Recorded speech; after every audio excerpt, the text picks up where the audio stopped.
Yes class 12, yes class 12। आज मैं आप लोगों को बताने जा रहा हूं metallurgy of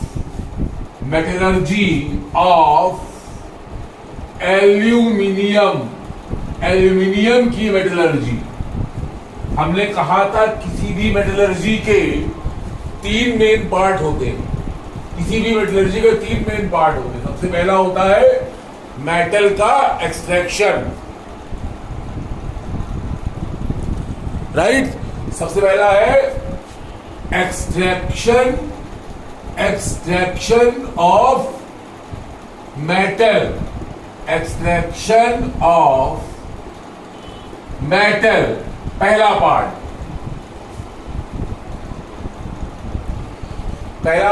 extraction of metal. दूसरा पार्ट एक्सट्रैक्शन ऑफ प्योर ओर, मतलब एल्युमिनियम का जो ओर है वो है बॉक्साइट। एल्युमिनियम का ओर है bauxite formula Al2O3.2H2O, bauxite, right. इसको प्योर करने के कई प्रोसेस हैं। पहला है हॉल्स प्रोसेस। पहले मैं बताने जा रहा हूं आप लोगों को बेयर्स प्रोसेस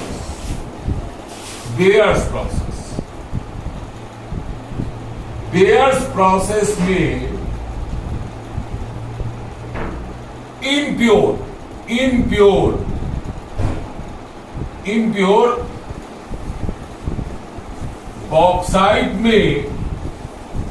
इम्प्योर बॉक्साइट में NaOH, सोडियम हाइड्रोक्साइड मिलाकर हीट करते हैं। तो जो प्योर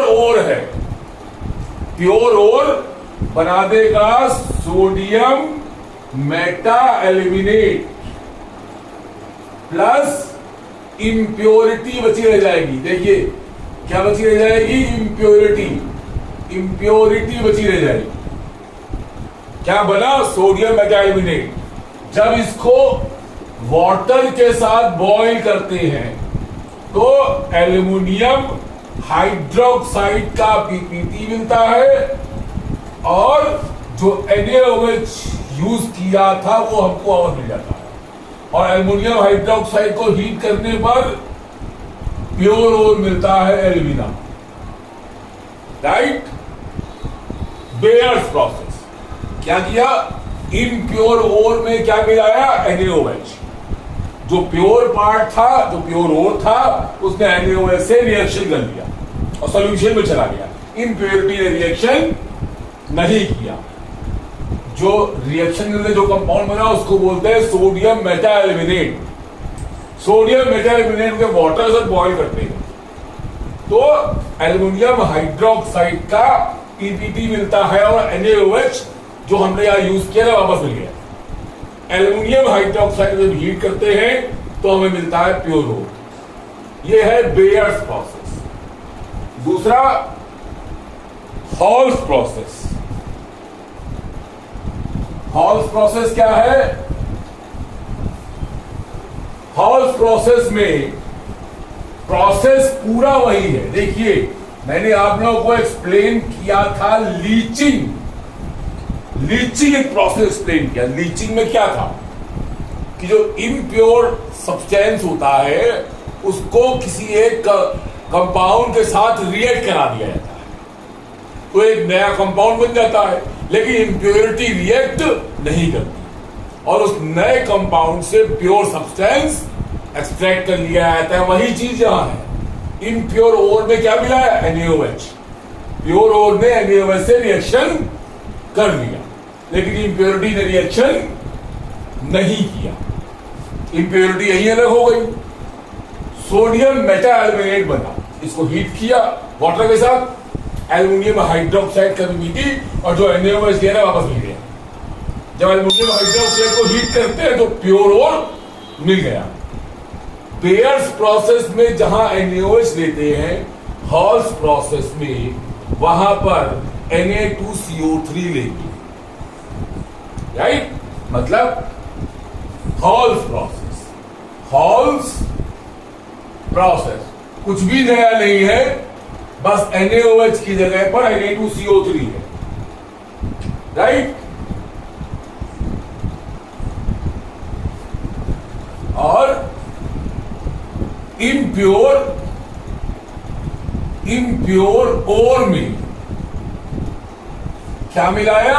Na2CO3 मिलाया, फिर सोडियम मेटा एल्यूमिनेट बना और इम्प्योरिटी बनी, इम्प्योरिटी मिल गई जिसने रिएक्शन नहीं किया। साथ में क्या मिली? कार्बन डाइऑक्साइड गैस मिली। इस सोडियम मेटा एल्यूमिनेट को जब वाटर और CO2 के साथ जब हीट करते हैं तो जो Na2CO3 लिया था वो वापस मिल गया और एल्युमिनियम हाइड्रोक्साइड का PPT मिला, जिसे हीट करने पर प्योर ओर मिलता है, Al2O3। नया कुछ भी नहीं है, यहां NaOH लिया था, यहां Na2CO3 लिया है। फिर बता रहे हैं बेयर्स प्रोसेस में क्या किया? इम्प्योर बॉक्साइट था, उसमें NaOH मिलाया, तो प्योर बॉक्साइट ने NaOH के साथ रिएक्शन कर लिया, इम्प्योरिटी रिएक्शन नहीं किया, इम्प्योरिटी यही अलग हो गई। उसके बाद सोडियम मेटा एल्यूमिनेट की रिएक्शन वाटर से कराई, वाटर से करा के बॉइल करने पर एल्युमिनियम हाइड्रोक्साइड का प्रेसिपिटेट मिल जाता है और NaOH अलग हो गया। एल्युमिनियम हाइड्रोक्साइड की जगह PPT को केवल हीट करेंगे, प्योर ओर। बेयर्स प्रोसेस में जहां NaOH लिया था, हॉल्स प्रोसेस में वहां पर Na2CO3 लेंगे। इम्प्योर ओर में Na2CO3 मिलाया, सोडियम मेटा एल्यूमिनेट बना, इम्प्योरिटी और CO2 gas. Sodium Meta aluminate को जब वाटर और CO2 के साथ हीट करते हैं तो जो NaOH जैसे आ गया वापस मिल गया, वैसे यहाँ Na2CO3 जो लिया था वापस मिल गया और एल्युमिनियम हाइड्रोक्साइड का PPT। इसको जब हीट करते हैं तो हमको प्योर ओर मिल जाता है। ये हॉल्स प्रोसेस है, ये बेयर्स प्रोसेस। अंतर केवल एक है, बेयर्स प्रोसेस में NaOH यूज किया गया है, हॉल्स प्रोसेस में Na2CO3 यूज किया गया है, प्रिंसिपल एक ही है, राइट। तीसरा है, एक और प्रोसेस है surface process. Surface process, surface process वहां यूज करते हैं जहां सिलिका की इंप्योरिटी ज्यादा हो। सरफेस प्रोसेस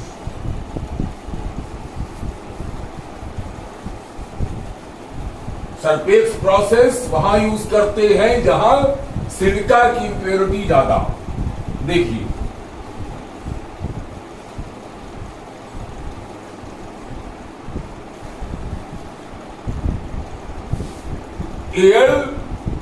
Al2O3 को कोक और नाइट्रोजन के साथ हीट करते हैं तो हमको एल्युमिनियम नाइट्राइड मिलता है और कार्बन मोनोऑक्साइड। इसको जब वाटर के साथ बॉईल करते हैं तो एल्युमिनियम हाइड्रोक्साइड का PPT मिला।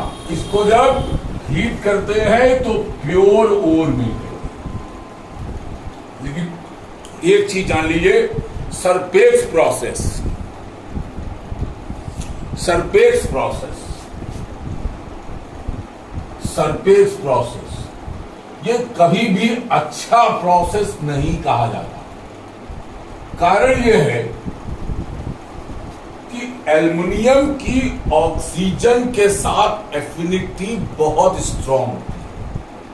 इतनी स्ट्रांग होती है कि आपको जब आपने वेल्डिंग देखी होगी, वेल्डिंग जब आयरन को जब वेल्ड करना होता है जिसमें Fe2O3 होता है तो एल्युमिनियम की रॉड लाते हैं, स्पार्किंग करते हैं, Fe2O3 से ऑक्सीजन एल्युमिनियम खींच लेता है और मॉल्टन आयरन दोनों कटे हुए पार्ट को जोड़ देगा। एल्युमिनियम की इतनी स्ट्रॉन्ग एफिनिटी होती है ऑक्सीजन के साथ, बहुत डिसेंट रेड्यूसिंग एजेंट है, मेटल ऑक्साइड को मेटल में कन्वर्ट देता है। इसलिए एल्युमिनियम से ऑक्सीजन निकाल पाना इतना इजी रोल नहीं है, कोक इतना इजी निकाल नहीं सकता। इसलिए सरपेक्स प्रोसेस को कभी भी अच्छा प्रोसेस नहीं कहा था। जो मेनली यूज्ड है वो या हॉल्स प्रोसेस है या बेयर्स प्रोसेस है। उसके बाद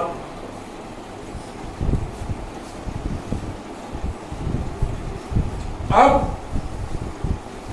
मेटलर्जी का पहला पार्ट और हो गया कि इनप्योर ओर से प्योर ओर बनाना। दूसरे पार्ट में क्या था? प्योर ओर से मेटल, राइट। अब ओर किसका है? एल्युमिनियम का, एल्युमिनियम ऑक्साइड, बॉक्साइड से एल्युमिनियम मेटल। एक चीज जान ली, एल्युमिनियम ऑक्साइड से ऑक्सीजन को एल्युमिनियम से अलग करना इज सो टफ।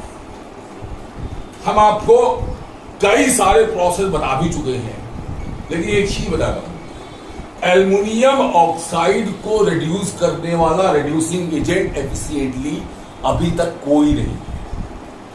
इसीलिए हमने सरपेक्स प्रोसेस को बेटर प्रोसेस नहीं कहा।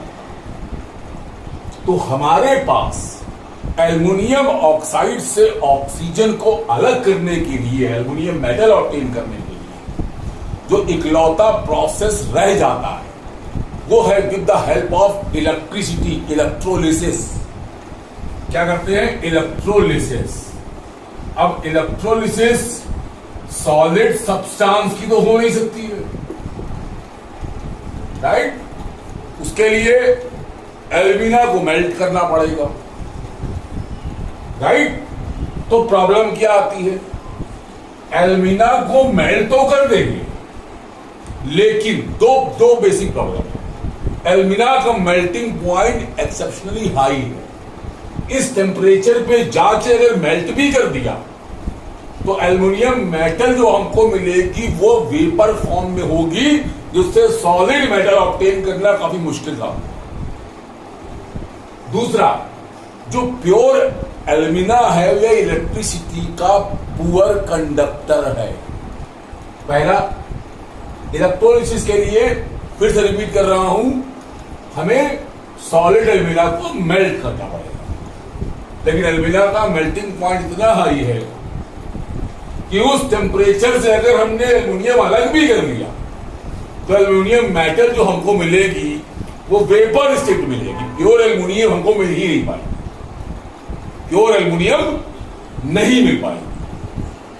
दूसरी बात, जो एल्यूमिना है ये इलेक्ट्रिसिटी का पुअर कंडक्टर है। इन दोनों चीजों को ओवरकम करने के लिए इसमें दो कंपाउंड मिलाए जाते हैं, क्रायोलाइट और फेल्डस्पार।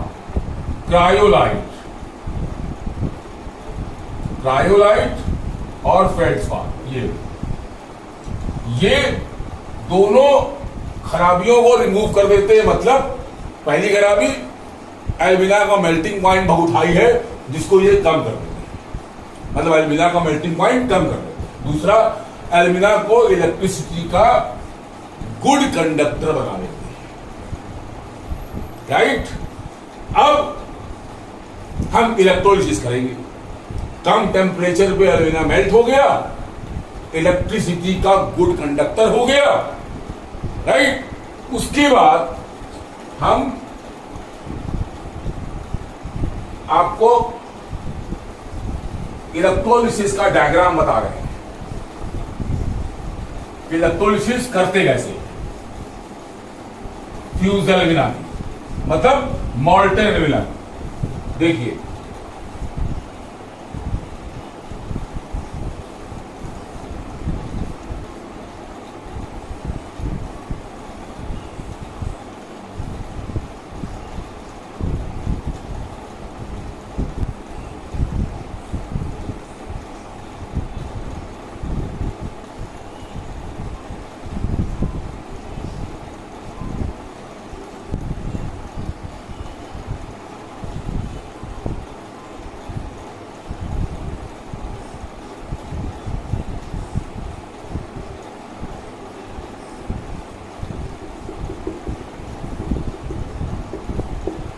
ये भरी है मॉल्टेन एल्यूमिना, पिघली हुई बॉक्साइट। ये है ग्रेफाइट की रॉड्स, ग्रेफाइट की रॉड्स। और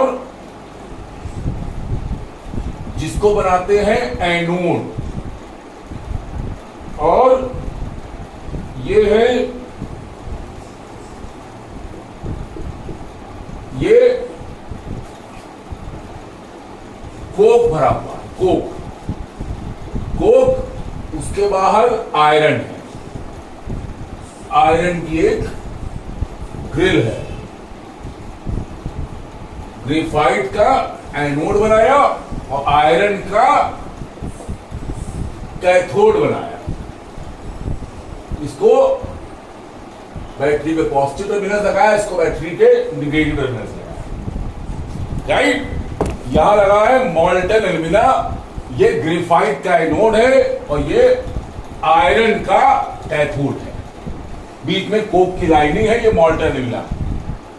तो क्या होगा भाई, एल्यूमिना टूटेगा एल्युमिनियम और ऑक्सीजन। एल्युमिनियम मेटल कहां जाएगी? एल्युमिनियम मेटल ऑब्वियस सी बात है, उसमें पॉजिटिव चार्ज है, तो जहां नेगेटिव चार्ज है वहां जाएगी। तो एल्युमिनियम मेटल हमें, क्योंकि नेगेटिव चार्ज आयरन के थ्रू होते हुए इस कार्बन लाइनिंग में जाता है, तो एल्युमिनियम मेटल हमको यहां मिल जाएगी। और ऑक्सीजन गैस हमें ग्रेफाइट की रॉड पे कलेक्ट हो जाएगी, जो कार्बन डाइऑक्साइड के फॉर्म में रिमूव हो जाती है।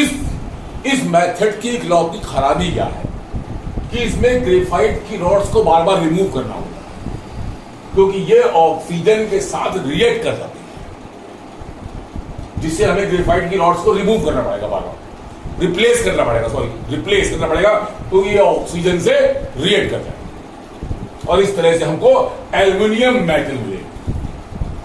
फिर से रिपीट कर रहे हैं, ये मॉल्टेन एल्यूमिना है, जिसमें क्या मिला हुआ है? क्रायोलाइट मिला है और फेल्डस्पार मिला है। इन दोनों ने क्या किया? एल्यूमिना के मेल्टिंग पॉइंट को कम कर दिया और इसे इलेक्ट्रिसिटी का गुड कंडक्टर बना दिया। उसके बाद ये ग्रेफाइट का एनोड है, ये कोक का पाउडर भरा है, उसके बाहर आयरन की ग्रिल है जो काम कर रही है कैथोड का, और ग्रेफाइट काम कर रहा है एनोड का। मॉल्टेन एल्यूमिना बना हुआ है, करंट पास करते हैं, तो एल्युमिनियम कलेक्ट होके इस कोक पे डिपॉजिट होगा, क्योंकि आयरन के थ्रू नेगेटिव चार्जेस कोक के पाउडर पे आ जाता है। तो एल्युमिनियम मेटल तो यहां कलेक्ट हो गई, और जो ऑक्सीजन एटम था वो ऑक्सीजन पे क्योंकि नेगेटिव चार्ज है, तो ये पॉजिटिव प्लेट पे जाएगा, यानी कि एनोड के पास। एनोड किसका है? कार्बन का। रिएक्ट कर जाएगा और CO2 गैस के फॉर्म में एस्केप कर जाएगा। इस तरह से हमको एल्युमिनियम मेटल नीचे कलेक्ट हो जाएगा। राइट, मेटलर्जी का तीसरा पार्ट, इम्प्योर जो हमको मेटल मिली एल्युमिनियम, ये इम्प्योर है। इम्प्योर एल्युमिनियम से प्योर एल्युमिनियम कैसे ऑब्टेन किया जाए? प्योर एल्युमिनियम देखो, इसमें फिर हमें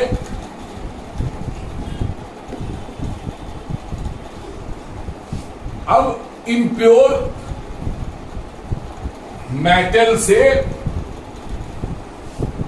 प्योर मेटल ऑब्टेन करनी, इम्प्योर मेटल से प्योर मेटल ऑब्टेन करनी।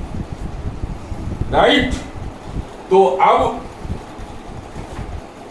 इम्प्योर मेटल का